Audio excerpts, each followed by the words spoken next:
What you feel in your body is what you should do. Christopher Ammanuel is an actor, writer and producer. He's best known for Black Lightning, in which he landed the role at the age of 18. He's also known for Kent State and most recently feature film 1992, opposite Tyrese Gibson and the late Ray Liotta. Chris has spent a large chunk of his life between Atlanta and London studying the craft of acting, and he has previously joined We Audition at festivals around the world as a one to watch. Chris resides in Los Angeles, but he's continually studying, training and championing others whilst pursuing his own dreams. Welcome to the phenomenal Chris. You have to manipulate your mind into believing that this is going to work. Chris, welcome to the We Audition show. Oh, what's going on, my brothers? How are you? Good to see you. Yeah. You've been in this business quite a while for your relatively young age. Yes. What's the biggest thing you've learned over those past few years? The biggest thing I've learned, I would say, is not to take anything for granted, honestly. It truly is a luxury, what we do. And I remember Denzel being on a podcast or like a table talk, and he goes, being a filmmaker isn't difficult. Being an actor isn't difficult. Like being shot in the face is difficult. Going to war is difficult, right? But what we do is truly a gift. It's a luxury. And to be able to wake up every day and say, I'm a full-time actor, and I've had even a slither of success in this business is something that you have to be grateful for, and I do not take that for granted. Do you feel like it's a luxury every day?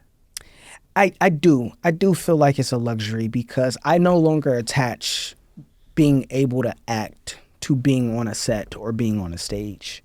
You know, there was a time where I didn't consider myself an actor if I wasn't working, if I wasn't booked. But now my entire thought process on what acting is to me has changed and it's shifted. Like, acting is a luxury. It's something that everyone does, whether you make it a career or you make it a job. Everyone acts. There are some people who act like they like me, but they don't. They truly don't, right? You know, Present company. It's like I was acting like I was listening to you, but I wasn't listening, right? And so the action to be able to act is simply a luxury, especially when you're able to share your gifts and share your talents with people who are willing to watch. Is that something you've always thought, or did you one day go, oh, I'm an actor? Yeah. Or have you always felt that way? That's something that I woke up with the realization of, because I put so much pressure on myself in early years to like be great at this thing or like be successful at this thing. And then I quickly realized that success is relative to how much you do something. And with acting specifically, in our world, and you guys know this, like someone can be found off the street and be cast in a project, and now they're one of the biggest stars. You know, some of our biggest stars in acting weren't even actors. They were like, yo, I was going to school in college as an engineer, and then I just kind of fell into it. Do you believe that when someone says that? Or I do. You do. think there's a bigger story they're not? You know what? I used to think there was a bigger story, and then I quickly realized, like, when I actually watch TV and I watch projects, I quickly realized that some of these people didn't have the theater background or being theater trained. It's like they woke up one day and was like, I want to pursue acting. And maybe they hopped in a class or they knew an actor or whatnot, and it just kind of worked out for them that way, as to where some of us, we've known that the arts and the industry, and whether it's being a singer, being a dancer, being an actor, was something that we wanted to do our entire life. We just didn't know how we were going to get there, you know? And then people find talents at weird moments in life. Like, I 100% believe Matthew McConaughey's story. Oh, yeah. I read that book, Green Lights. I read that book. Yeah. Yeah. I 100% believe it. Believe it in what sense? Of kind of him not choosing acting per se, but acting choosing him. Sort of how it evolved through. I remember reading that book. I love Matthew McConaughey as an actor. I remember reading that book and liking half of the stories and the lessons, and half of it frustrating me. Yeah. And the bits that frustrated me was I've always believed in being a good person. I've believed in doing things like correctly, honorably. So then when I hear about, I got in a fight with this person and I kicked their ass and then I got a role the next day, that sort of didn't make me feel great about the industry, that we're in an industry where some people do behave badly, behave immorally, and still get the rewards. I remember feeling, oh, is that what it takes? Yeah, and I remember having those same thoughts and feelings. But then I quickly understood that this is a game.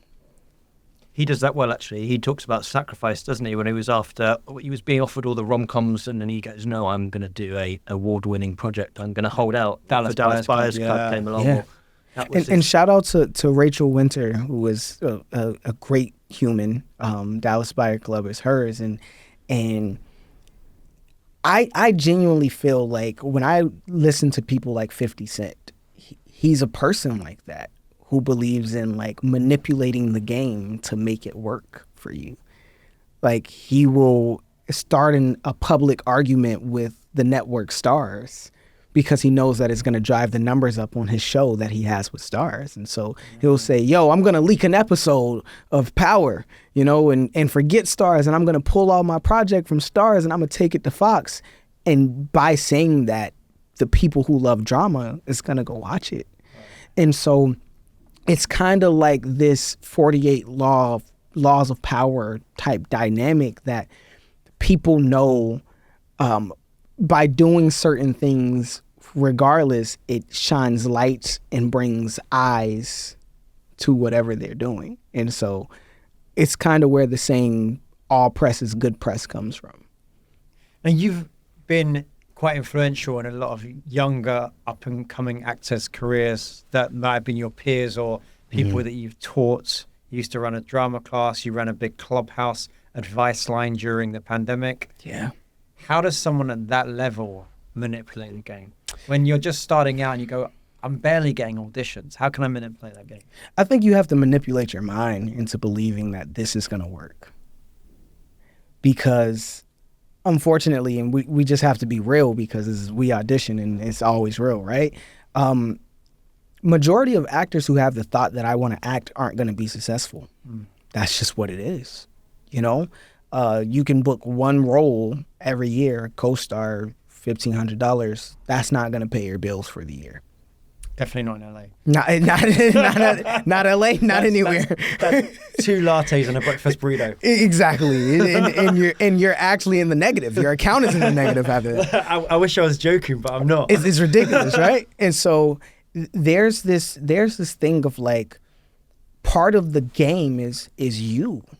You have to remember that you are a character in this game, and you have to beat the final boss, and the final boss is your mind.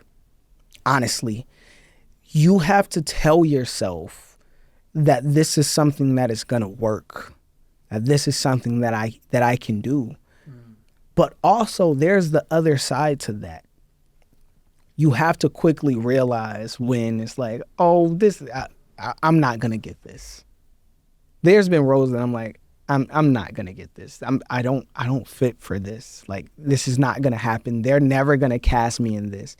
And it's typically those that I actually get. We've heard that a lot. I've had the same in my career for sure. Like, yeah. Stuff that you thought, no way, but I'm going to do it anyway. Well, what's interesting is there's been stuff that I thought, no way, and got it. And then on the flip side, there's been stuff that I'm like, I'm absolutely spot on for this. It's home run, and it was. And in Absolutely. retrospect, have you looked back and gone, oh, yeah, no, I did have something there, yeah. No, not in the ones I didn't realize. No. So it's like this. So sometimes and then there's others as well. Of course, it's a game. We smashed that audition and then we didn't get it. I've also had examples where I did an amazing job, cast director. I did an amazing job, director. Even went to writing contracts with the agent. Then the financier said, "Nah, this guy's not right." Absolutely. And then you lose it again. You know what acting is like? It's like taking a piece of paper, writing a bunch of projects on this piece of paper, tearing them into little pieces, right? Putting them in a bag, digging your hand in, right? And some of the pieces of paper are blank, and you're just digging your hand in and you pull one out. 9 times out of 10, you're gonna pull a blank where you get nothing, right? But then there's gonna be that time where you stick your hand in this bag and 99% of the pieces of paper are blank, right? And you really don't have a shot to book it. Let's be honest. You really don't have a shot to book it. The casting process for the roles that we really want, they're typically offered to 2 or 3 people before it even comes to the audition portion. Yeah. So you getting this role depends on someone else saying no. And then it goes to the next person. And then they have to say no. This is just top level, or you think even down to guest stars and co-stars? There are some guest stars that are offered. They're offer only, aren't they? Yeah. There are some guest stars that are offered Especially to someone. now there's less projects and people want to work more. Now we've got film stars doing TV and Absolutely, such. but then also when in the TV world, writers write for people that they like. And then offer it to them, presumably. Yeah, like writers will, every writer that I've met pretty much have said, you know what, I wrote this role with someone in mind, but I'm happy that they were either unavailable or the network didn't want them, and we found you. Yeah. But when writers write, they write based off of things that they've seen, things that they've experienced, people that they know. And they write like, oh, that guy that I worked with on that show, oh my gosh, I loved him. I want to work with him again. You had that happen to you? Absolutely. And are you in a position where you can choose what you're doing or try and craft some sort of path? Yes. Or you are? Tell us about that. Yes. You know what? Funny enough, I think more people are in that position. They just don't realize it because they're desperate to say that I'm working. And so they'll put themselves in positions that they'll take anything just to have a deadline article or just to have a Hollywood Reporter article rather than using their resources, right? You go to class, a lot of good classes at least, they bring writers and directors and people to come in and sit in on class. And we're always in this place to rush the process of our journey that we're willing to do and take anything just to feel like, oh, we're being active. And for me, especially in my career, I learned kind of early on that like, I don't need to do this audition. Why? I get it. You want to get me in front of this casting director, but what if I genuinely hate this audition and then I don't put my best foot forward with this audition? Now this casting director is judging me based off of this piece of work that I wasn't in love with. So I would rather pass on this piece of work, show this casting director that I'm not desperate to just do anything, but I want to do things that is meaningful to me. That is more powerful than just being the person that puts down every tape that comes your way. You know, and that is a part of crafting your career and like being selective in choosing what you want to do. And you don't have to be an A-lister to do that. Now, is that something that comes from an abundance, confidence mindset? Because I can hear the devil's advocate person saying, I only get 5 auditions, 10 auditions at the start of my career. How can I possibly turn some of those down? Because you just told me that I put my hand in the bag and 99 pieces of the paper are blank. Yeah. So why would I, upset my chances even further than that? Yeah, and that's a really good question, and that is also the dilemma that most actors find themselves More in. so now, I think. Especially now. It's already a scarcity. What we've established here is that work is scarce. It's also an element of luck involved with putting your hand in the bag and getting the roll out. Is there a world where you can control that a little more systematically and still benefit from every opportunity you get? Absolutely. I think people are under the impression that it has to come from a big casting director or it has to be a big show. And if it is a big show, then you automatically have to audition for it. When there's tons of filmmakers who are doing incredible projects that most actors don't even know are happening because they're not putting themselves in those positions to hear about these projects. Like now more than ever, independent projects are starting to shine again. They really are. But, I'd rather go work with Salim Akil rather than work with this young guy who just had a project in South by Southwest. We're institutionalized to think that like the name of the project and the talent who are attached to the project are the only things that is worth like really going for. That comes from above as well, though, because if you have your team saying this is a good project, they've obviously got an incentive, haven't they, to make money off of that. That's their job. That's their aim in many senses. Absolutely. So that comes down. This is worth it, qualified for them to make their percentage worth their while.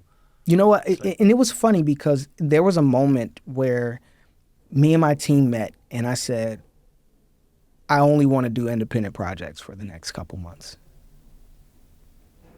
And in those independent projects, yes, they didn't pay me like some of these other projects did, but what people don't know is 1992 was an independent project.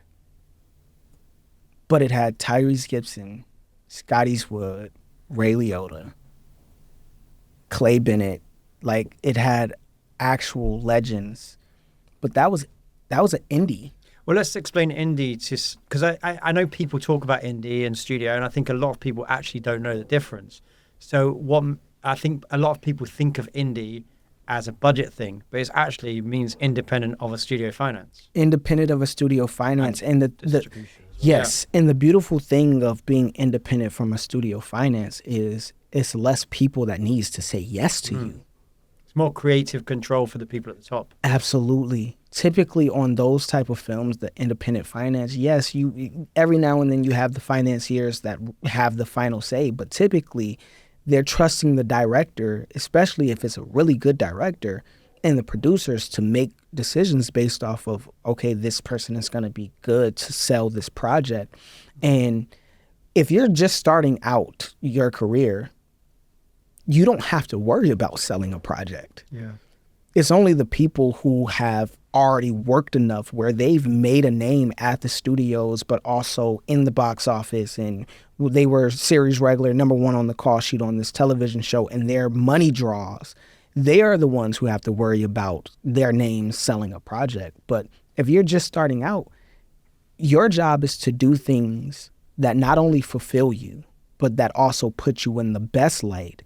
And so when people see you, they go, oh my gosh, not only is this actor talented, but this role was extremely complex and difficult. And so if they can do this, we know they can do this.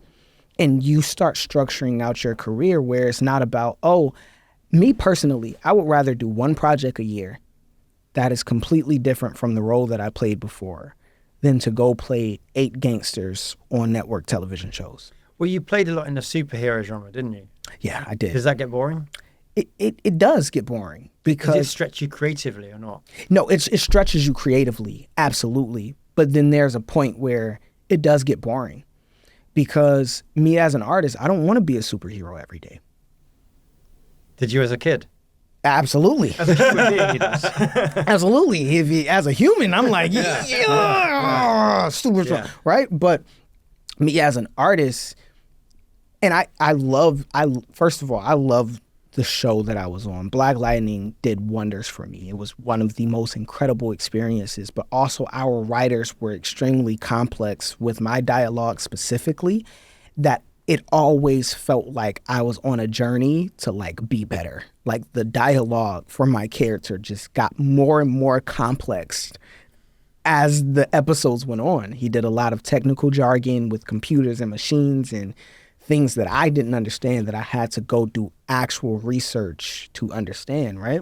Can I ask you about working on a big project like that? Do you, as an actor, know an arc of a character? If you're on an ongoing thing that's being written or maybe doesn't exist, how do you manage a character arc when you might be shooting out of sequence or when you've got a past or a future that you don't know about?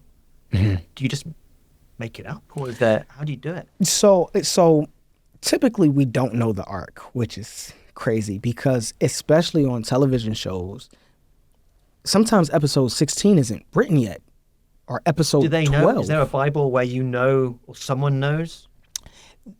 Sometimes they have an idea, but as the writer's room gets in and starts throwing ideas at each other, sometimes you just don't know. And then the other thing about television, it can all change like that. Like, you thought that you were going in one direction, and then it's like, oh, a massive rewrite has come down where it all shifted. And so, for instance, like our show, when we finished season 3, I had an idea about where season 4 was going to go. And then China and McClain left the show, which was like, that was a massive hit because a lot of our world was based around her character. Yeah. And so when that happened, it started really stretching every other storyline where we were having to go deeper into our own things, but then it also set up a spinoff for Painkiller. And so being on shows, it can get extremely difficult because you can study the night before where it's like, okay, I know my lines, I'm all prepared.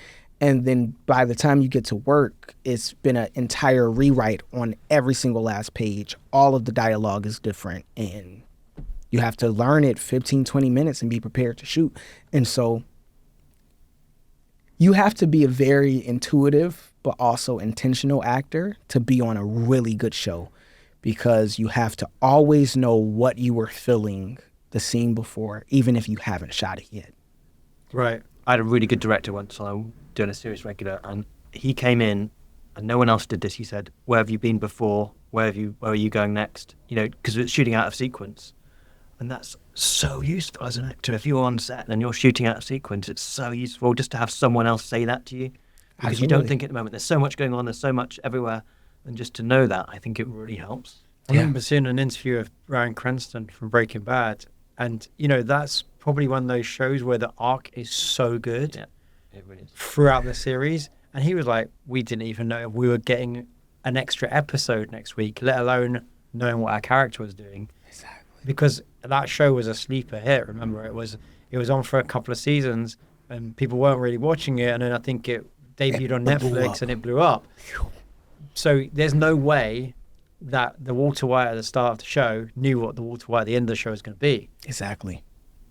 But actually, in another way, that I think that's what served those characters, because it made it incredibly authentic, because they were on the journey with the character.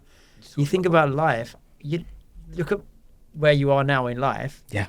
8 years ago, which is what their series was, as a person, you probably couldn't understand how you feel right now as a father and as an actor and all these things. You'd have had a complete different perspective. So why should we necessarily, as a character, know where we're going from each time? Yeah, but also, people don't pay to see you know the ending. That's true. Go on, tell me, go deeper on that. That's interesting. What are we paying to see you do? Like, people don't pay to see you know what's next, right? People pay to see you be raw and be complex and have difficult moments and contend with yourself and things that maybe you agree with or don't agree with. That's what people pay to see you do. Like, people don't pay to see you know that you're going to get the girl. Pay to see you discover in the mirror. They actually pay to see the moment where you think all hope is lost. Yeah. I'm not going to get her. It's over. That's what they pay to see. The cherry on top is, I got the girl, everything is good, happily ever after. But no one is coming into the movie theater going, I'm paying for this movie because in scene 1, he knows he's going to get the girl. They want to see the struggle. Right. They want to see the fight. They want to see the conflict and the confliction. And they want to see your lowest moment where it's like, it's hopeless. She doesn't love me. Now, it's interesting as well, because film, especially, is very formulaic. Yeah. In no matter what genre you go, there is a formula. There is the all is lost moment, and there is the redemption moment, all those things. Yeah. So even though we know that, that's what we're looking at as an audience, how we're wanting to see those complex moments in between. Absolutely. And a beautiful actor, like an actor who really understands his tool, is able to make a all is lost moment far more layered, than just, oh, woe is me, I didn't get the girl. Like, a beautiful actor can layer that, and they can make the all is lost moment. They can make you feel very different about that all is lost moment. Because, for instance, Pride and Prejudice, right? When Matthew finally realized that he loved her, he made it extremely difficult to let her know that I love you. He could have come out and like the midway through the movie and said, look, I love you. But instead, he was a man of few words. And he used his intuitiveness and his ability to pay attention to her to show that he loved her. Whenever she spoke, how he looked at her, how he focused in, those were personal choices by him. He could have shown early on, like, oh, I love this girl. Like, there's something about her. I love her, right? And we see that far too often in movies and in television. But a great actor layers it to where even if the line is I love you, they can confuse you in those lines. It's like, well, does he really love her? Does he really care? Does he know that he actually loves her? You know, and when you start getting audiences to ask themselves those type of questions, that's where the Oscars lie. That's where the Emmys lie. It's like I watched a show called Shogun recently, and they swept at the Emmys. It's an incredible show. And I watched it without the subtitles because I wanted to know that this show, that if it is as good as everyone is saying, that I am able to understand and feel exactly what is happening, even without being able to understand what is being said.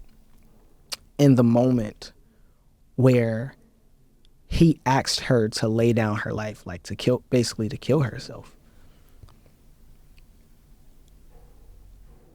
I immediately knew, and it took the breath out of my body. Because it was all of the intangibles that you don't learn in class. These are things that can't be taught.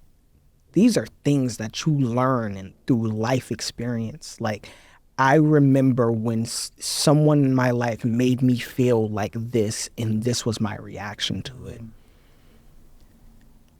And I'll never forget. There are just some brilliant moments in that project, but the guy who was double crossing them when he finally killed himself,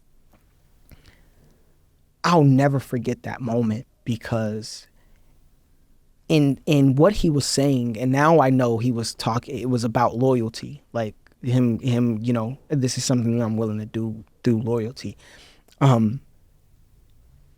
Everything that he said, even if he never said it, it was on his face, it was in his eyes, it was in the physical motion of like how he held it and how he shook it before he even stabbed himself. And that show was brilliant.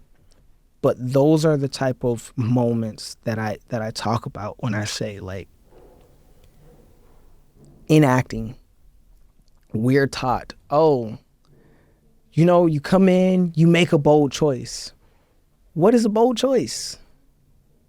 No one has ever been able to fully explain what is a bold choice to me. And they always say it like it's something like it's magic bullet. Be bold, be different. Like, I'm going to go to the payphone and I'm going to call bold choice. Right. And hopefully it can tell me what it's about, because I still don't know. Yeah. I think it's one of those buzzwords that people that can't answer the question like to say. You hear from casting directors when they're on some interview, oh, what we're looking for is just a bold choice. Really, no one knows. When you see it, you know. I think when you see it, it's like love. When you're in love, you know. Someone that's never been in love asks you, what's love for like? You're like, oh, it's like this. It's like you can't stop thinking about them. You can't. And then you go, actually, you can't really explain it, because there's all those examples that could be lust, or it could be friendship, or it could be... Exactly. Chris said about layers, and I think actually that's what it is, layers, and you can't put that into words very well. You can't. Yeah, but that bold choice of, like, something that we can't even conceptualize typically. Like when we see certain performances, we look at it and go, I don't fully know what this person was feeling in this moment. But what I can see, they felt angry, they felt desperate, they felt empty. Like, if I can start layering what I see, but I can't fully conceptualize, that means you have gone so deep into the understanding of this character with this type of emotion that you have made this character a fully functioning, breathing human, because we are all complex. Where it's not just we're angry because we're angry. Typically, when we feel angry, we feel something else along with it. You know? A lot of us are angry because of love. Like, I love you so much that it frustrates me and it angers me that you don't those are very complex. And how you treat someone who you're in love with when you're angry is very different from how you treat a stranger if they break in your house and you're angry that they broke in your house. I think a good exercise to do as an actor when you're self-taping is when you've got the take that you like, watch it with the sound off. Yeah. No, because in every scene, you know, the conflict in every scene, where you start and where you end is probably a different emotion, probably, in most scenes. And if you can see that without being melodramatic, without you playing the emotion, you can turn off the sound and still see that, you've probably done the internal work. Absolutely. If all I'm seeing is your mouth moving and I don't know what you're saying. It reminds me actually of when I saw, we have an actress friend from Germany. She's on the podcast recently. Do I know this actor friend? You probably do, Andrea. Yeah. Yeah. we weren't on a trip together. You're on a trip together. But I remember when she came to, well, sorry, I say German because the thing that, she's Austrian, but the thing that she showed me was in German. Mm-hmm. She came to LA and she had a reel, and we were talking about managers and agents, and she showed me a reel, which was fantastic. But she's like, I want to shoot something here in American. And then she shot something. She put something together, like somewhat of a short, shot it. And she showed it to me, and she showed it to her manager. And I said to her, honestly, it's not your best work. It's not very good. You got my honest opinion. I believe in being honest with people when they're of a level where they can handle it. Yeah. And she's like, yeah, but I really need, she could see it as well. Because the production wasn't very good. The relationship between the characters, all that. But she was like, I need something in American. I was like, we could have the sound off and see that you're a good actress. I don't need, and I don't need to hear you. I sort of encouraged, I said, this is your best work, and put that foot forward. Yes, you can have a caveat that you can also speak an American accent, but this is your best work. I can look at this with the sound off and see that you're a fantastic actress. Absolutely. And that's all. And see what's going on in that scene. Yeah, that's the Shogun thing. That's all you need. You know, also, this is the thing, is a lot of actors, especially the newer actors, they get confused because they're encouraged to be still. Like, be still. Still? Don't move. Yeah, be still. Don't move. Like, moving is distracting. Talking headshot, they call it. And that's what it ends up looking like. Like a talking headshot, like you're just standing there and you're acting, and they basically freeze themselves because they think it's more power, but that stillness is power, which it can be. But I think it is absolutely a disservice to take away someone's ability to be physical. A great actor is a physical actor as well. Because a part of physicality is knowing when to be still.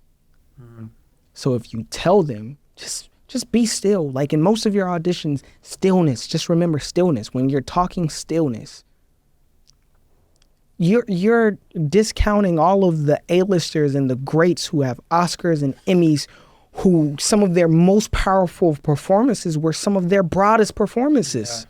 Yeah. Where there was no choice for the cinematographer or for the editor, rather. There was no choice but for the editor to cut to the wide because it was so big. So big. But that's what was needed in the moment. It comes back to a moment in a movie called Fences with Viola Davis, and when she's crying, she's not being still. Yes, there may be moments of stillness within that moment, but that entire monologue was full of passion, and you felt it, and she was physical because that's what she felt in her body. And so what you feel in your body is what you should do. I do wish she'd wiped her nose, though. Oh, did she ever? Did she win an Oscar for that? She definitely wiped her nose, absolutely. Too late, in my opinion. I was like, if that was happening, and we do have more flexibility now because technically a lot of stuff is shot now multi-camera, so they sometimes shoot the wide and the close, sometimes some reverses at the same time. Can do that film. When I first started, there was one camera and every setup took half a day, you know. Yep.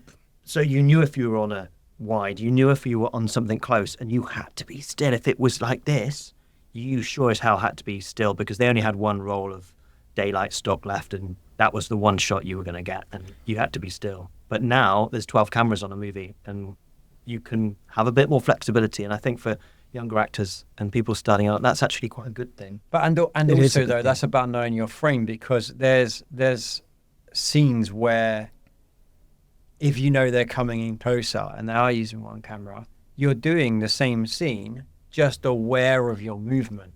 Absolutely. And that's an awareness. And you're still, and I think the job as an actor then is to give the same emotion, understanding that we're this close. And that is the beauty of cinema and film or TV or whatever you want to call it. It's not always real, and there is some technical part to it. Yeah. So there's a living in the moment part of acting where you're just living in the moment, but there's also that moment where I'm living in the moment and I'm coming to talk to you about this, but I've also got to hit this exact mark when I say it. Yeah. And that's a training thing. That's the job. Yeah, that's definitely a training thing. And that is also a set thing. I think where it hurts the most is the audition, where when you don't allow someone to be free, then they can't put their best work forward, because all of these notes of like, oh, you be extremely still, or when you say this line, be still. It's like, there's no guarantee that director is gonna like that line being still. Right. There's no rules. There's no rules, and unfortunately, being still might work for me in this moment. Yeah. But for you, it may feel unnatural. I think that there's no rules, and at the same time as actors, we crave rules, because going back to your analogy of putting my hand in the bag of all the blank pieces of paper, we just want to know that there's no rules. So how do we do this? Yeah. We absolutely, we seek and crave direction. Yeah.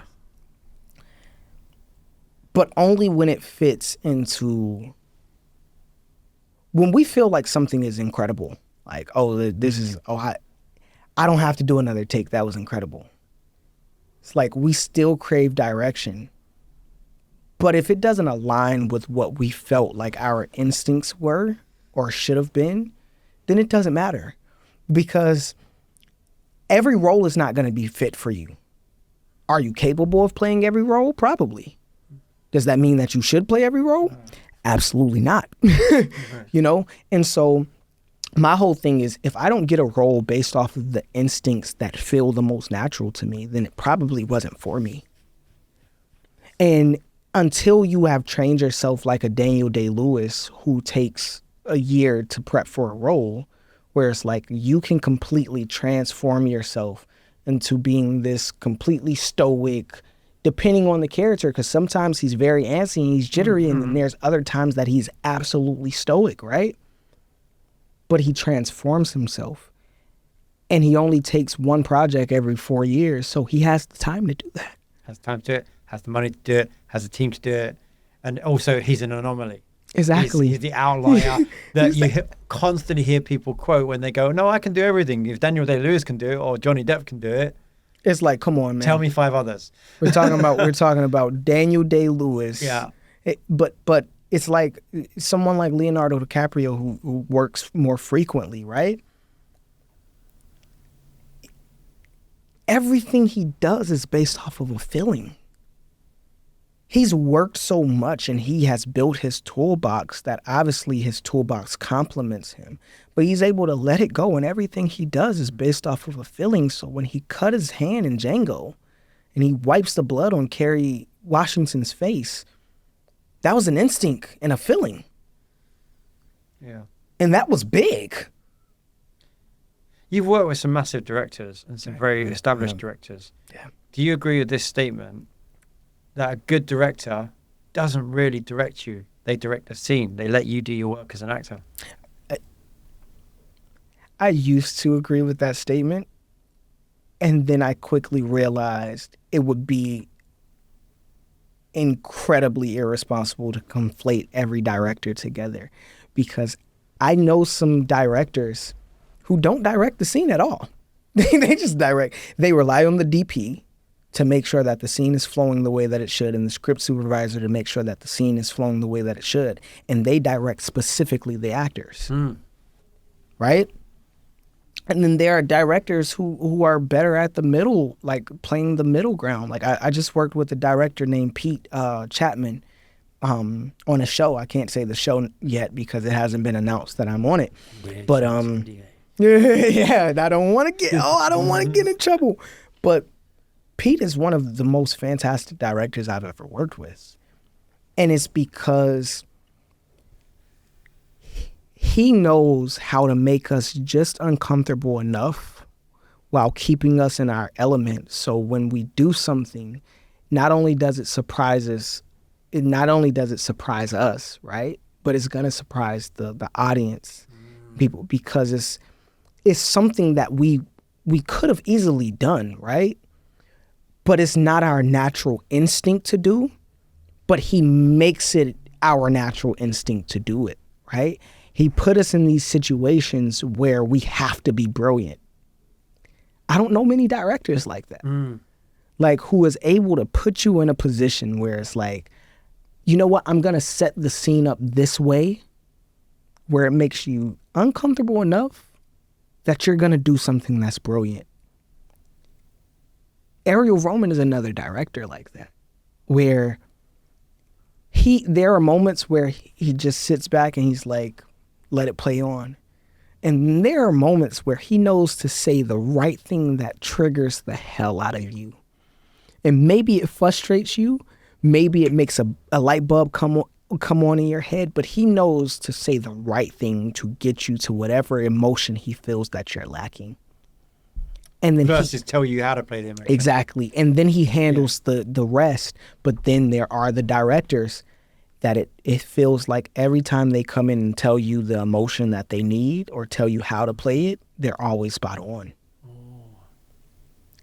That doesn't frustrate you. Someone says, I want you to show me this at this point. Not when the instincts are correct. Because it would be frustrating if they came in and it was completely against and it just didn't make sense. And it's like, this character wouldn't do that. But I've come across directors like Keisha Sharp, for instance. She's an actor's director because she's an actress. And so you look at shows like Lethal Weapon. Keisha Sharp was on Lethal Weapon, right? Tasha Smith is another one. She knows how to manipulate you in the way of like getting into those things that you weren't thinking about and pulling something out. To me, Tasha Smith is one of the best directors at getting emotion out of you, like hands down, right? But then I've worked with directors that like who have come into the scene and said, Chris, I need you to give me a little more, and then just walked out. Like, yeah, Chris, I need some more. And I'm standing there like. For anyone listening, he's just squirming his face. You need more what? What does that mean? And there were plenty of times where I turned to my co-star and I said, what are they asking me to do? What are they asking me to do? I don't have any. But then, funny enough, I worked with a legendary director. His name is Oscott. He does something very similar but for whatever reason, what he's asking you for is very clear. He'll come in and and I think it's the tone of voice that he decides to use whenever he comes in. Like, it always changes. It always varies. Sometimes he'll come in and say, yeah, okay, Chris, just give me more. And in the way that he says it, it is so clear of what he's asking me for. And I don't know if we're just reading each other's mind, but the moment you do it, then you hear him yell from the monitor. He's like, yes, that's it, right there. Right, yes, more of that, right? And then there's just the directors who they just know how to communicate every facet of the industry, of set life. They know how to communicate all of it. Hey, when you walked in, you blocked this light, it cast a shadow on your face. I want you to do this, blah, blah. And who can just kind of walk you through it. But I've worked with incredible directors who knew how to communicate, and I've worked with incredible directors who weren't good at communicating with actors specifically, but the way that they set up the scene, they put you in positions where you will be successful, that you will have a good scene, that you're able to tap into all of those emotions that you need. But I think that's a director thing, you know. If you'd like to join the We Audition community, go to weaudition.com/show to get 25% off. Now, back to the show. Director's like a conductor of an orchestra. Yeah. They are the person that needs to keep the vision and the rhythm of the whole piece in sync. Mm-hmm. And then they hire people that are excellent at what they do, and their job as a director is to make sure that they're all on the same page. You're all excellent at what you do. Let's be on the same page. Yeah. You know what's so funny about directing? One thing I've realized, some of the greatest directors that I've worked with, that I've been like blessed to work with, they have a hard job because they also have to direct actors very differently. So they may be able to come in and say, Chris, that was terrible. I didn't like that. Right. Or they might be able to come in and say, I don't feel like you're on theme of what we need in the scene. Give me more of this. Like, there's this director named Joy Lang. She came in, she said, Chris, that was great. I love that. But I want to see this. Be more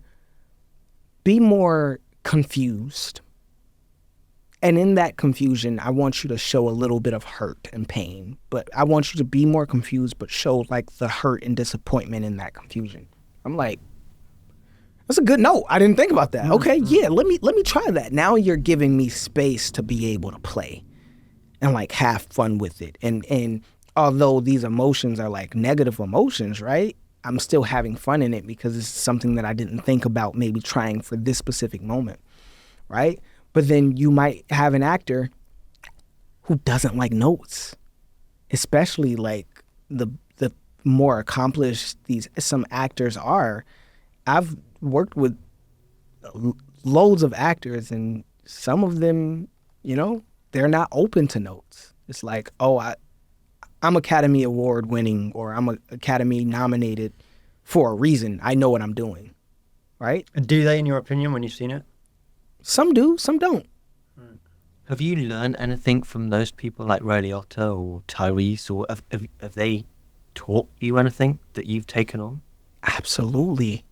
Oh my gosh, Ray Liotta scared me, man. He didn't talk to me for the first 2 weeks of filming. Why?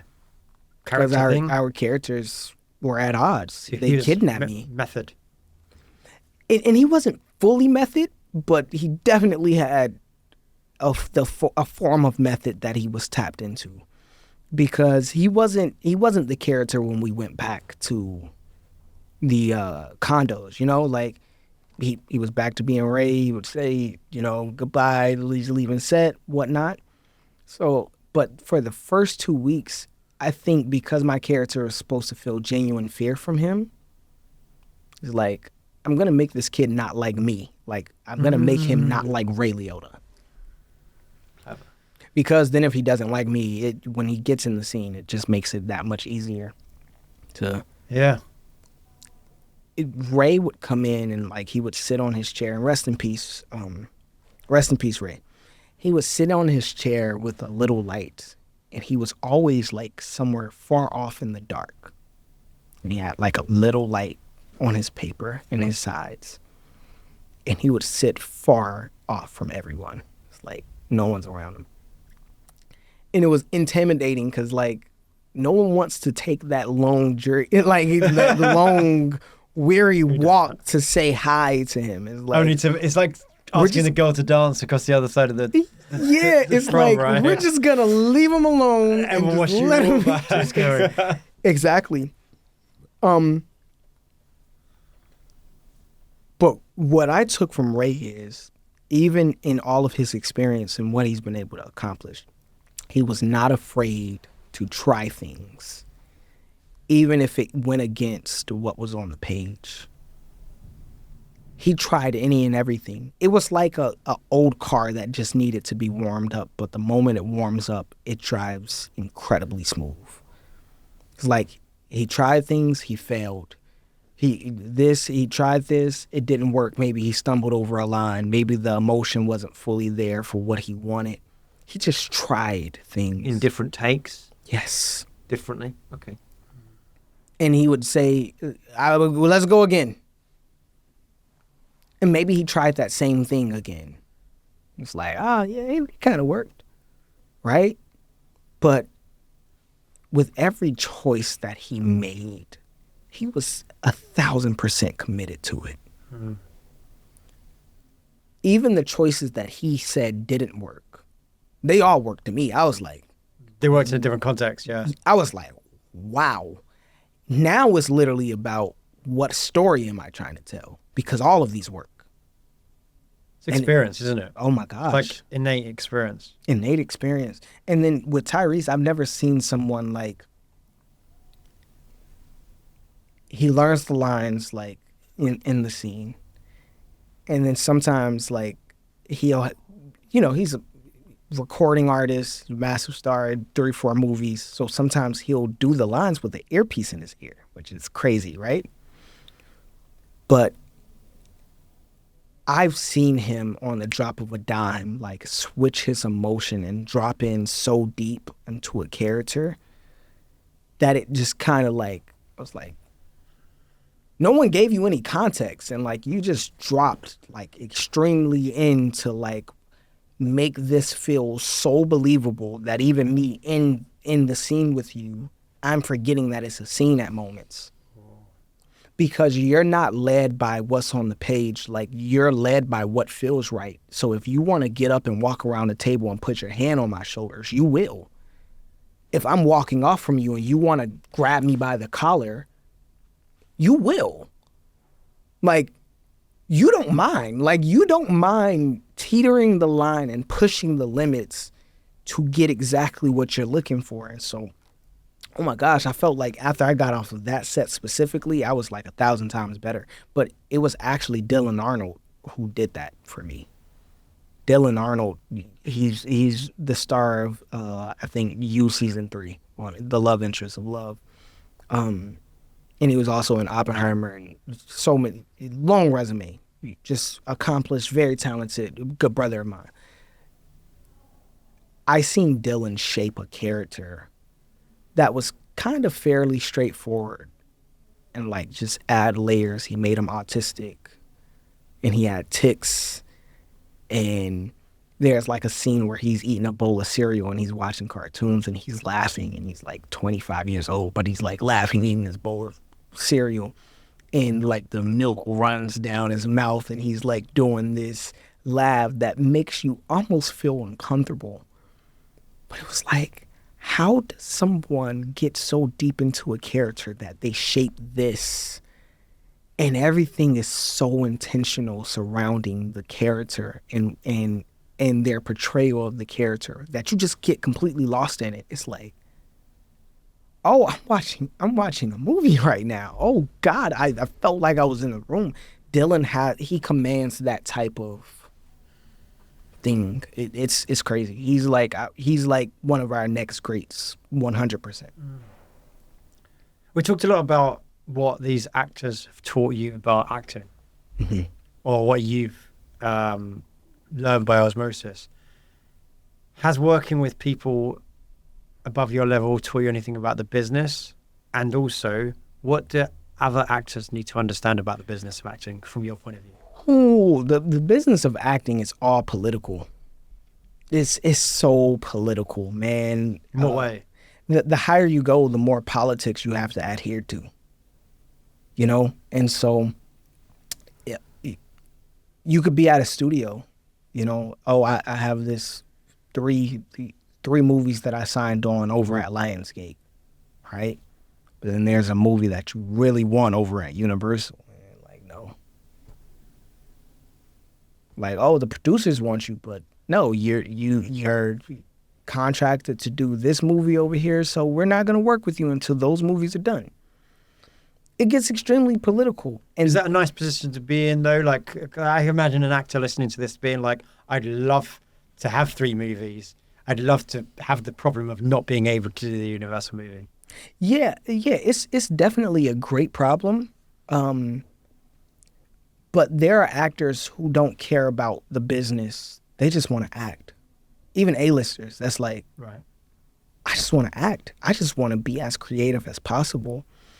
And obviously, you guys know how the industry is turned. It's like IP is king right now. Like, if it's not a giant IP, they're not making it, right?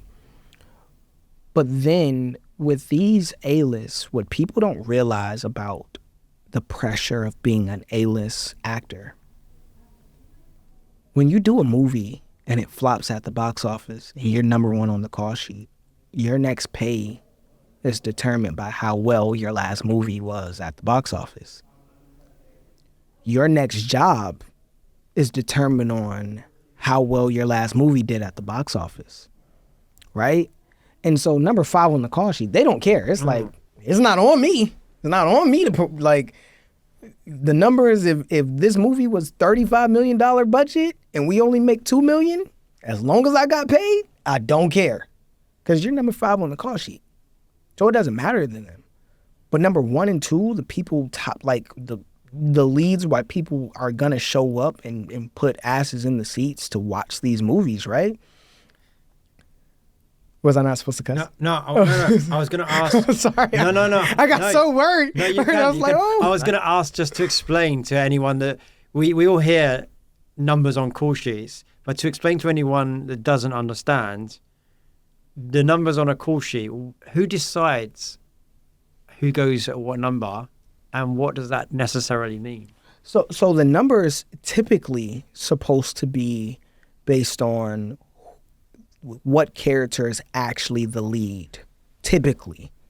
That's what it's supposed to be. That's what it's supposed to be.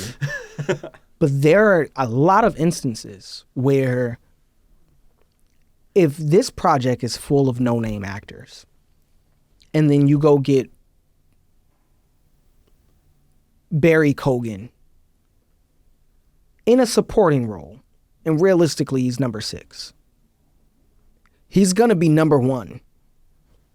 That's how it's going to go. Why? Because the person who sells this project, the person that everyone is coming to see is Barry Keoghan.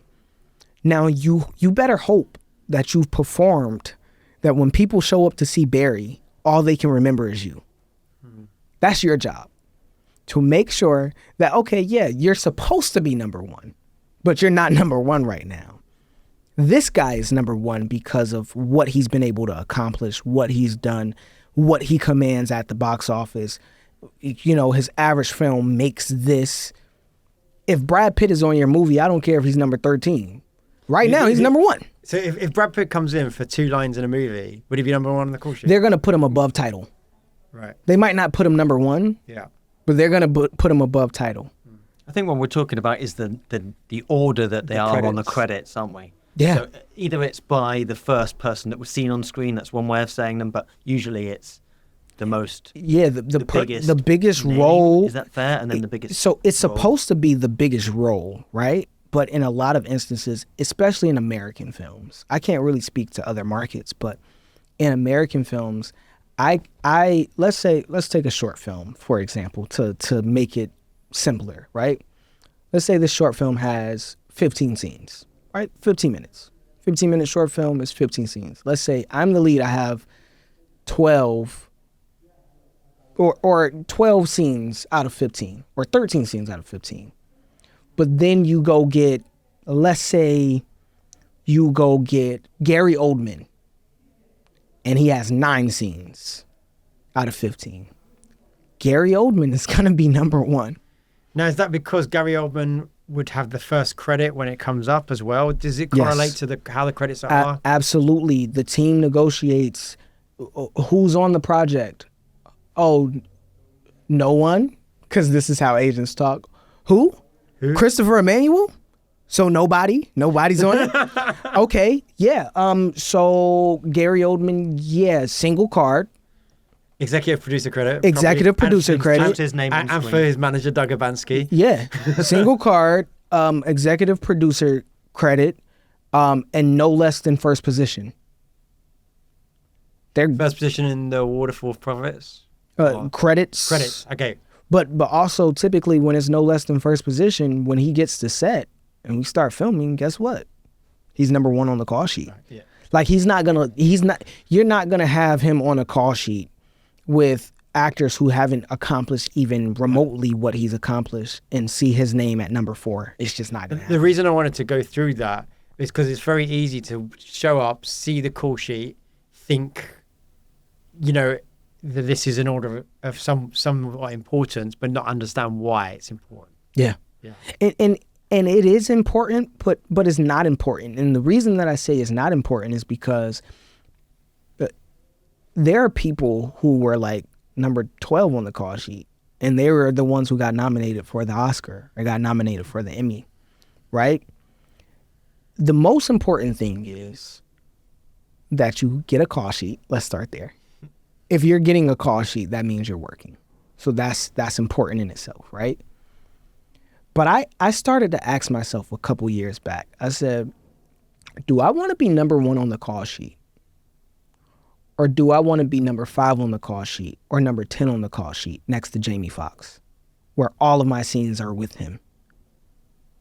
Or next to, I don't know, Joaquin Phoenix, and all of my scenes are with him. I don't care if I have 10 scenes out of a movie with 80. What means more to me right now? I can go top line a movie by myself with a bunch of other actors who are on the same level as me, and 100 people could show up to watch. Some indie horror. Right. Starring you. Yeah. Or I could be in an independent movie with Bradley Cooper, and I only have 10 scenes and all of them are with him. That's more important to me. Is that the ego talking then, isn't it? Or maybe not talking. The ego might say, I want to be Christopher Emmanuel starring in small movie with no name cast. The ego would pick that project, but the actor, the serious career person, would take the 2 scenes with Bradley Cooper. You know why? Because how do you become that person? And obviously there are many ways to do it. But what's the best way to do it? You go toe to toe with someone who is that person. And if you hold your own and you're memorable, and when the critics get to writing, they say, and a breakout performance that was unexpected. Christopher Emmanuel, that's what's happening with 1992, like they didn't put me above title no matter what number I was on the call sheet. Me and Dylan didn't go above title, but when you read the critic reviews, whether they're good or bad, right? In the reviews, it says, but a breakout performance by newcomer Christopher Emmanuel. Now, these critics thinks that I'm a newcomer. Right. Take it. But why do I care? They're writing something good. They're saying that I had a breakout performance next to 2 legends that I deeply respect. I remember going to an awards ceremony in Hollywood where Jared Leto was picking up an award, probably for Dallas Buyers. Probably. And it was for the breakout star, the best newcomer. And his speech was, thank you so much for having me here. I'm amazed and grateful that after 32 years working, I'm a newcomer. Wild. And that's Yeah. it's like you can do X amount of work, but until you're recognized by those people that sit in those critic chairs, because really they're the ones that kind of drives this engine. If the critics write negatively about you, you're not going to work very long. Well, I would say it goes a little deeper than this, though, because the critic thing is the public-facing stuff. But you doing a scene with someone great, someone experienced, someone legendary, whatever in that equation, Yeah. you're probably, in my opinion, going to become better yourself by working up as someone better. Do you agree? Absolutely. And so it actually feeds your career in that way. You're going to learn things. You're going to pick up nuances. You are going to, literally by association, be seen as better by your peers. I'm going to add to that as well, because on a Absolutely. big project like that, a lot of people have to say yes to you to put you against that person. So those people are going to have to say yes and trust you, and their job's going to be on the line for choosing you. Right. So that's a lot of yeses, a lot of faces. A lot going on. And I actually think that when I see actors working with other actors, and this is something I'm really proud of what we've built with We Audition, is we've allowed actors at any level to literally work with actors above their level. And when I see actors out there doing their self-tapes, doing their rehearsals, or even worse, we were talking about business stuff earlier before we jumped on here, taking advice from people that don't know. They hanging out with people and you're moving at this sideways level when you could be learning from someone just a step above you or even way above you. Yeah, because they took Issa Rae's advice when she said network across, like network with people on your level. They took that literal in saying like, okay, yes, use the resources that you have that are on the level as you, but she didn't mean in the sense of like, if someone hasn't accomplished more than you've accomplished, take advice for them about career. Yeah, right. I was going to say, because her quote is about lifting each other up. Each other up. And us rising together. And literally working together to create things, to lift each other up. Which is kind of what we're doing right in this room right now. Exactly. We've all been to festivals together. We've all worked in different capacities together, and we're bringing each other up. We've networked across. But what we're doing is also learning from people above us, and anyone listening to this podcast is doing the same thing. Absolutely. But what you see people doing so much, I hear this from my actor friends all the time. They'll ask me a question, they're new in town, they'll ask me a question, and I'll tell them the answer after 20 years here that I think, and I know it's my opinion only, and they'll say, oh yeah, but I was working on set with this guy and he said this, and then this person said this, and I said, what role were they doing? They said, well, we were doing extra work. I said, so 4 extras told you this, but someone else, what did this person say when you asked them? And they're like, well, they said the same as you. And I'm like, why are you listening to the people that you're on the level with then? Yeah, it's something weird that people do. You know what it is? It's like a confirmation bias. They want to hear what they feel like it's pure, the easiest answer. It's pure ego of someone who feels like they need to give advice even when they don't know. And that's really where the problem is. Because just because someone comes and asks me for advice does not mean I have to give the answer, especially if I don't know the answer. If you don't know, you've got to say you don't know. If you don't know, just simply say, honestly, I haven't experienced that yet, so I don't know. Yeah. Now you can say, so I did watch a Michael Caine masterclass and he said this, but at least you're quoting someone who knows. Versus going based off of what you think you know when you really don't know. Do you think that's a problem in our industry as a whole? A lot Absolutely. of people claiming things or... Yeah. Well, also, this is the other thing. A lot of people think their success is more than what it is. And I mean that in the most humble way. Because me as a person, like, I'm in a place where everybody is congratulating me and I'm grateful for it, but I'm like, I'm not accomplished yet. I still have a long way to go. I had the pleasure of being able to chemistry test with Denzel Washington and Spike Lee. Wow. Back in March. Or March, April, somewhere around there.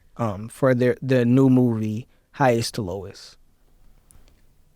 I had this grand opportunity to act face to face with Denzel while being directed by Spike Lee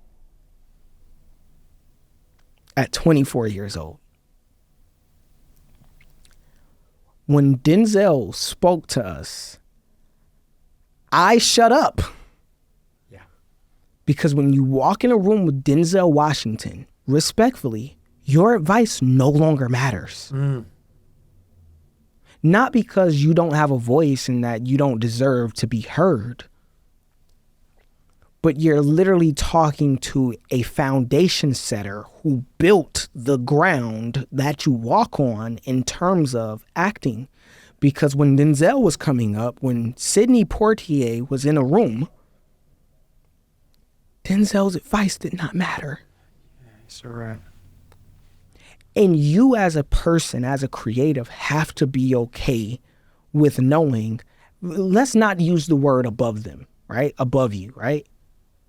Someone going before you.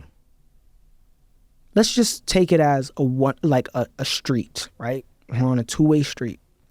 You can either drive this direction or this direction. There's someone who already drove this street who can let you know that there's a gas station 2 lights ahead on your right.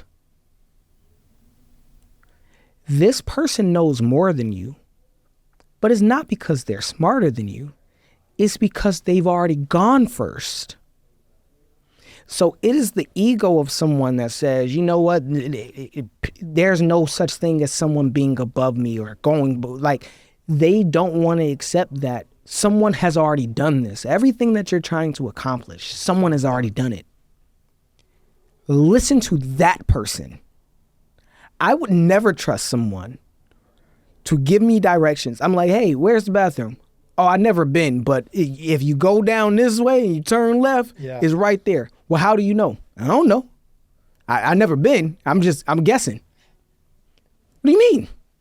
You've never been? How can you give me advice on how to get to the bathroom? We talk about this a lot of times with film festivals because as you know, we go to a lot of film festivals. You've been to some with us. Yes. Which I love that, by the way. I miss you guys. We need to do it again. We had a good time. It's been amazing. We need to do it again. Productive and have fun. But the amount of times I hear from people giving advice about a film festival, sometimes even they give me advice about a film festival I've been to for 20 years and say, well, it's like this and you shouldn't do that. I said, have you been? And they're like, no, but this is how it is. And I'm like, don't tell me how it is until you've been. Exactly. Then you can give me any opinion you want. But LA's like that as well, actually. As an international person, when you move to LA, everyone suddenly got opinion about LA and Hollywood that have never been. And everyone has a different perspective though, don't they? Because I know when I came here for the first time, it was completely different to when it is now. No, but if you haven't been, you still have a perspective about this town. Because it's of its place in popular culture. Yeah. But I can't imagine the same thing being for, someone says to me, Cape Town, and it's like, I don't know, I haven't been. I've seen some pictures, but I would never. If you ask me advice on Germany right now, and I've been to Germany, I'm still gonna say, look, there's 2 things that I can tell you about Germany. Right? I can tell you about my favorite bakery shop. And I can tell you about the lot that I was filming on. Right. That's all I can tell you. Yeah. Because outside of that, I didn't walk nowhere. I didn't go nowhere. I was filming and I went home. I think specifically LA, everyone feels like they know it because no matter where you are in the world, you've seen premieres. Okay, this one idea of LA being fake. I hear that all the time. I think it's one of the least fake places I've ever been, actually. Yeah. Can you find fakeness here? Of course you can. But it's like this overarching thing. It's one of the first things I hear. And I think that I think that LA is fake, right? But I think that is fake from a very different perspective of why everyone else says that it's fake. They say that it's fake based off of the cliche answer of, oh, nobody's real and people are all users and da da da da da.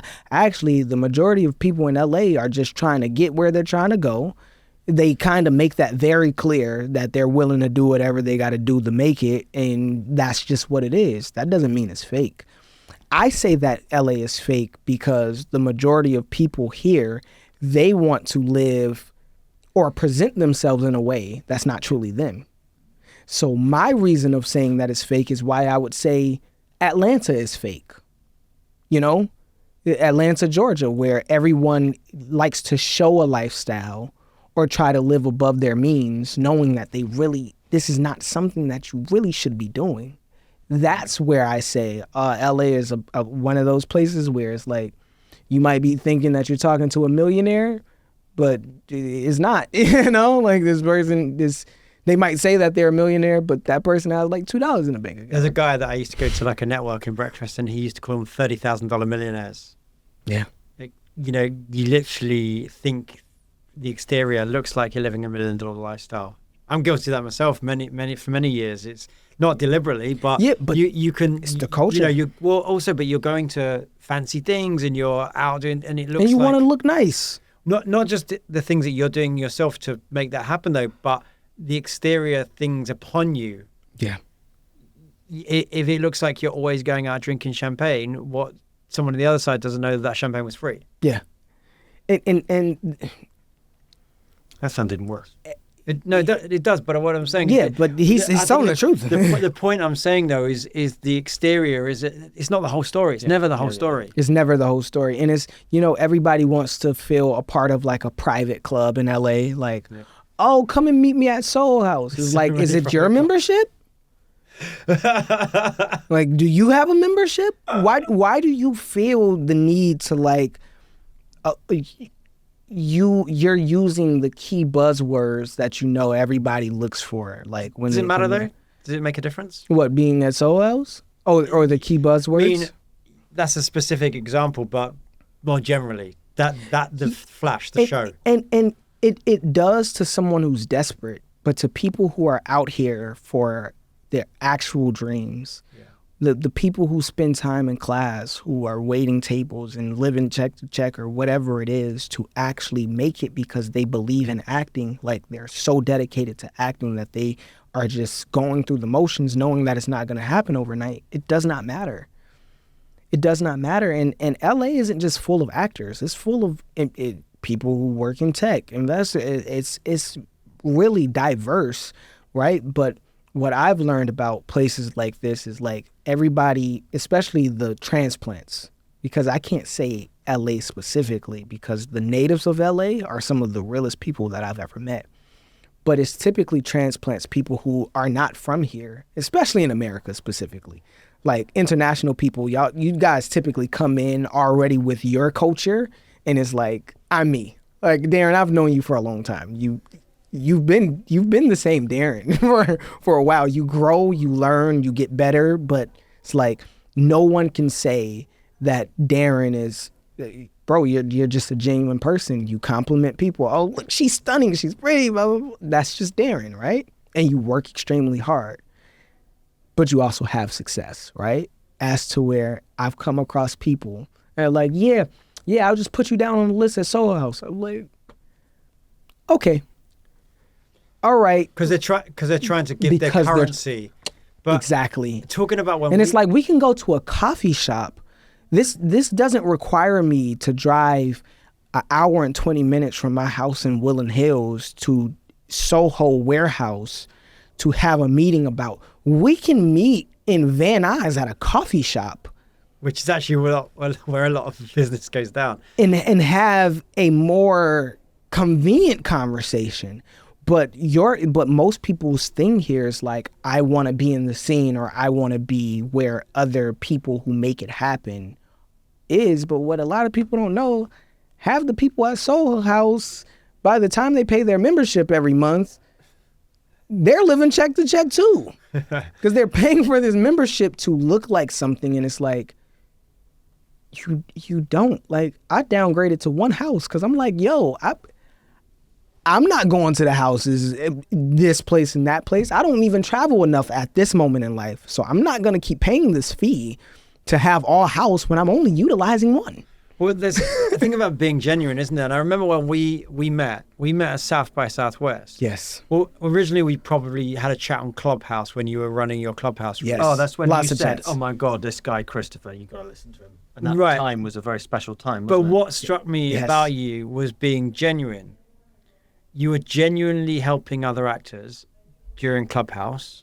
Yeah. And then when we met, I've told this story to a few people because we met because you reached out in response to an Instagram post that I put up saying I'm in South by Southwest and I want to meet. You made the effort to come down and meet me. And then we went to another event, and there was this moment where I'm like, okay, we've met and you seem cool. The moment I knew you were a genuine and passionate actor and a good guy was when I introduced you to someone else and I saw how you interacted with them. And it was the guys from Deadline. Yeah. And I was just, I introduced you and I stood back and I thought, this is a genuine conversation, because I don't think at the time you even knew who they were. Yeah. And can I be honest? Yeah. Didn't care who they were. Exactly. And it didn't matter the way you presented yourself. Exactly. It didn't change. Yeah. And what I've learned is like, I would rather meet people through other genuine people, irregardless of who they are, whether they're in the business or not, because I know, especially now, I know if Darren is introducing me to someone, regardless of who they are, it's a good person. Has to be a good person. Hope so. He's well, you haven't failed yet. I will say that. You haven't failed yet. It's like if Darren is introducing me to someone, this person is at the basis, this person is worth meeting. That doesn't mean this person is going to add value to my life specifically, but it could just simply be this person is a good person, another genuine energy.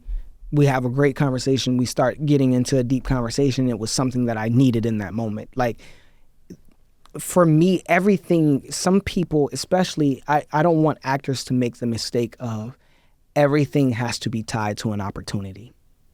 I see people make that mistake a lot, actually. They can't do it unless it feels like there's going to be, instead of giving value or expecting no value, they do things to take value. In a time of desperation, it's quite difficult not to do that. I Yeah. think when there is abundance, Which it's is a very great easy point. to say that's the way you should be. But I think a lot of people are finding it difficult, particularly right now. Yeah, Yeah. but I will say this though, and if for every actor listening, can you get ahead by being, let's say, being a bad person? Absolutely. Bad people thrive all the time. Bad people work, even in our business. Pure terrible people cussing out crew members and this, like, terrible people work all the time. Do you want to be known as the person who is terrible, who's working? Right? So that's the first thing. And then the second thing is, if every time, every room or every person that you meet, every room that you walk in or person that you meet has to be tied to a new level of some sort, when do you actually take the time to foster real relationships? And not only that, when are people actually getting to see you, the human, and not you, that I'm just trying to network to book a show? Because those are two different humans. And what I've learned in my career is most of my bookings have come because of Christopher the human and not Christopher the actor. That's beautiful. It's true. Yeah. Because if they see that you're a great human, then when they say, you know what, I want to see you audition, because if you're a great human like this, you know what, I'm just going to give you a shot because you're a great human. I want to see you audition. As long as you show up as Christopher the actor and you do your job and you blow them away, it's like, wait, so he's a genuine person. I actually like being around him. I can consider this person a friend. But then also, he's a great actor because he takes his craft very serious. And he was absolutely prepared and completely professional. Why wouldn't they work with you? What ends up happening is people go in these rooms, and what they don't realize they're doing is they're bleeding their desperation all over the room. And so the only thing that someone who is successful, or maybe that decision maker who lies between you booking the next role, the only thing they can remember is that kid tried to pitch to me in the middle of the like, that kid came up to pitch to me while I was having a genuine conversation with my friend. It's like no one wants to. And then also people are humans as well. They just watched 1,200 auditions today. They don't want to see you do a monologue in the middle of a We Audition party. Maybe We Audition will throw a monologue event one day, or like a scene slam one day for the people who want to pitch. But knowing that there's a time and a place, and then also knowing when to separate yourself from the art and from the business. Everything doesn't have to be about the art. Maybe connect about the Dodgers and the Yankees right now. Just talk about that. It's an easy conversation starter. Because what I've realized is there are people that I'm like, oh, I really want to pitch to this person. I want to work with them. And then as I talk to them, I'm like, I don't want to work with this person. This person's not a good person, regardless of who they are. Showrunner, I don't care. I don't want to. If this person is attached to the show, I don't want to be on the show. I would be miserable. I would be. We've all met those people. Mm-hmm. It's like you're powerful. Yeah, you've accomplished a lot, but you're a terrible person. I don't want to work with you. I can't even watch that show anymore because it used to be one of my favorite shows. But now knowing that you created the show and you're behind it, I have a completely different look on it. And so that's where I think desperation is the problem. I was going to say that is exactly the phrase I was going to say. I think a lot of problems around our industry could be solved if we could solve the problem of desperation. I don't know how you do that, because when you don't have something, you want it. But there's all of the issues we've had in our industry, from, strikes or Me Too or payments or whatever, they're rooted in this thing of desperation where we let down our guard, we do things we don't want to do. We go against our better judgment. We take a show that we don't want to take. We get locked into a contract. Everything is because of desperation.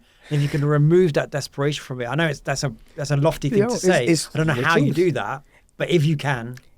And it might be impossible. What I do know, though, is every single actor who complains about being typecast took the role because of desperation. It's like, oh, yeah, I just want to work, so I'm going to take Thug number 3 or Bodyguard number 4. And then the next audition, Bodyguard number 5. It's like, I don't want to do this, but I'm gonna tape it because I just want to work. And next thing you know, you're on your 1,000th Bodyguard role, and that's all you're getting. If you need the money, how do you advise somebody to not take that role? I would say acting should not be a career choice. If you're desperate for money, acting is probably the worst career choice. What else do you do whilst you're making it happen? Most actors, especially in SAG, over 80% of SAG-AFTRA has day jobs. That's just the reality. Because not enough actors make even $28,000 a year. That's why most didn't qualify for healthcare. So that should let you know the actual number of people who make a living, because making a living is like all of my bills, all of my expenses, and live comfortably are paid from this. Like 89% of SAG don't even make that. Mm-hmm. And that's because 89% of SAG don't work enough days to make that. Exactly. Not really that we're not paid enough when we do work. Right, because we're paid enough. Making $1,500 for one word on one day, whether you work 10 hours or whether you work 10 minutes, that's a lot of money. It's $250,000 a year if you did it every day. Exactly. So it's not necessarily about that, right? It's the simple fact that really how many actors are going to be able to make a living? Because everybody can't be series regulars. And everybody can't be top of show guest stars in big recurring arcs. There are just far more actors than there are roles available. So let's start there. Because we look at the shows that are on TV, the big shows, these huge budgets, network shows, syndicated shows. We look at those shows. But they don't make up the majority of the industry. What makes up the majority of the industry are these low budget shows and these low budget movies that only pay $250 a day. Or these new media projects that will pay you $125. Can you make a living off of that? No. Can't. Because most actors don't even have S corps or a corporation, and so they get taxed on $125. How do you live off of that? You can't. Right? And so we all have to come to the realization that the more actors that come out of drama school, like every year there's over 10,000 actors from drama schools alone that floods into the industry, right? Then there's the people that wake up one day and say, I'm going to become an actor. Then there are the people who were actors who are retired who are now going to pick it back up. Then there's the people who were childhood actors, realize they didn't want to act, and now that they're 30, they're like, you know what? I'm going to step back out here and I'm going to do a project. So how can everybody be successful? So in the interim, whether it is a day job or finding something else that you love, maybe not just as much as acting, but making you feel fulfilled. Like, there are tons of actors, even successful actors, who went back to school and like got their business degree or got their law degree. But I also see it a lot in football and in basketball and in sports, period. It's like, okay, my career is over. I made X amount of money, or maybe I got drafted and then I tore my ACL and never played a day in the NFL, because that happens too. They go back to school and they're like, I'm going to go to school to be an engineer. You can still live a very healthy life. Now, what is not a healthy life is the person who feels like, I have to have a struggling actor story, a struggle to fame story. That is not healthy. There is nothing positive about being a struggling or broke actor. Nothing. I think it's been over-romanticized. It is so they might as well write a romantic movie about it. I mean, I think that's part of the problem, is that there's been movies out there that do romanticize the starving artist and literature and everything. It's terrible. It doesn't put you in a place of not being desperate. It's terrible.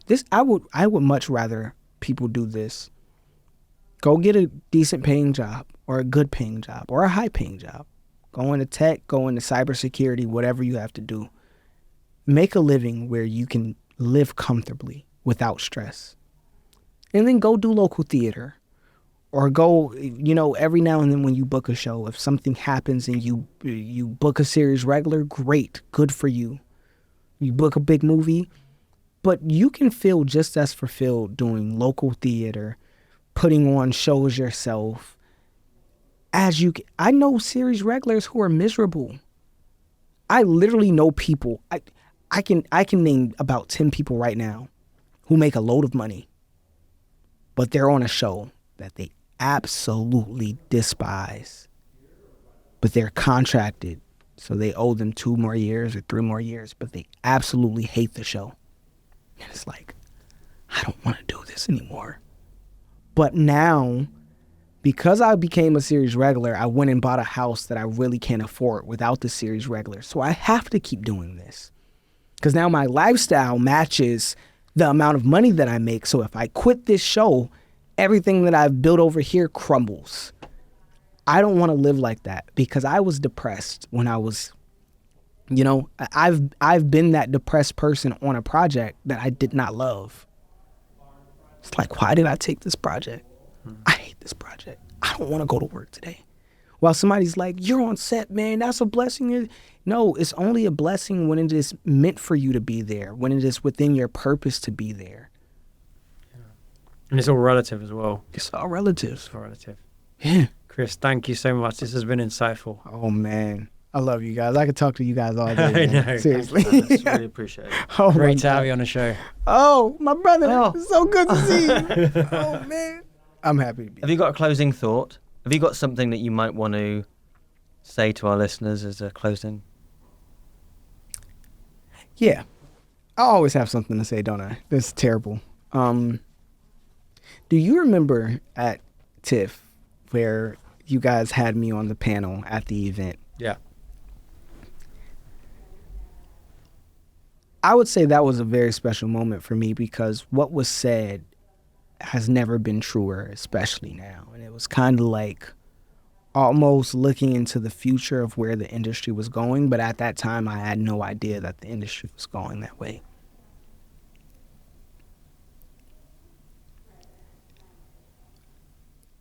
This industry breeds a lot of joy and happiness. And this art form breeds a lot of joy and happiness and peace and tranquility and all the things it does. But this industry also breeds depression, and it breeds insecurity, and it breeds lack of self-love, and it also breeds confusion. But that only happens when you make this industry and your art form the standard of your life. I encourage everyone to go find things that genuinely make you happy. I used to think that acting was that thing that brought me peace, and now as I'm older, I realize that it is my faith in my religion and in what I believe, but even more so, it is my family. It is my daughter, it is my loved ones, it is the people that I truly care about that makes this worth it. If I didn't have them in my life, this wouldn't feel good. And I never want to be that infamous picture where you're sitting in your mansion by your pool with the award on the table and all of your news articles, but you're absolutely alone. I'll leave you with that. Thanks for listening to the We Audition show. Your hosts were Darren Darnborough and me, Richard Cambridge, from We Audition, the leading professional actors community where you can connect, learn, elevate your career, and always get a self-tape reader on demand. We hope you enjoyed this episode. If you're a We Audition member, or even if you're not, we would love it if you could please subscribe to this podcast, as it really helps us. And if you have friends who might get value from this episode, please share the link with them. You can find us at weaudition.com or for your iPhone or iPad by searching We Audition on the App Store. See you next time.